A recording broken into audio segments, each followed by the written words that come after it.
All right, come sit with me for a moment and watch the time lapse of my latest Christmas design come together.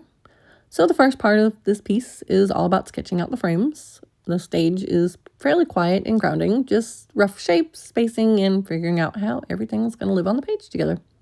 There's nothing exciting yet, but this is where the entire design gets its structure. So even though I do move around the layout, this is a place to start. Once the frames are set, I move into sketching what's going to live inside them. So each frame is going to become its own little holiday moment.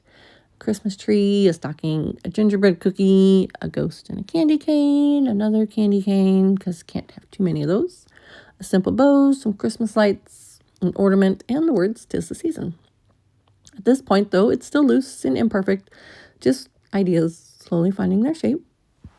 After that, I start refining the lines and easing into the coloring process. This is where everything begins to slow down because I got to clean up shapes, add some little details, and let the colors settle in. And as the colors settle in, this piece honestly really begins to feel like the season it's meant for. The soft greens, the warm reds and pinks, some gentle neutrals. Honestly, it starts to feel like it's not a drawing anymore. It begins to feel like it should be Christmas. Speaking of which, I love Christmas. It's always been one of my favorite holidays. There's something about it that feels warm, nostalgic, and comforting, even when life feels busy.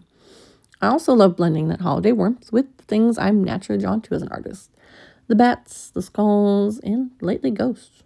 So letting those spooky elements exist alongside Christmas cheer feels playful and cozy, like letting all the parts of my creativity live together.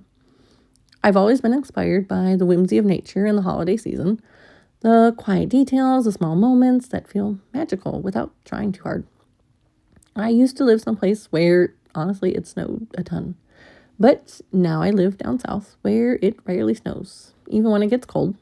Mind you, I don't love the snow, I don't love the cold, but fresh fallen snow, now that has a kind of magic to it, that quiet stillness that makes everything feel soft. And sometimes I think that feeling sometimes makes its way into my holiday art more than I realize. Anyways, back to the time lapse at hand. Honestly, watching this back has made me a little emotional. Seeing something that started as a few quiet lines turn into something warm, familiar, and full of feeling. It's a reminder that even small moments of creativity can grow into something meaningful. So if you enjoy these cozy draw with me moments, holiday nostalgia, and spooky cute seasonal art, feel free to follow or subscribe and spend a little more time here with me. Thank you for being here and sharing this quiet, cozy holiday moment.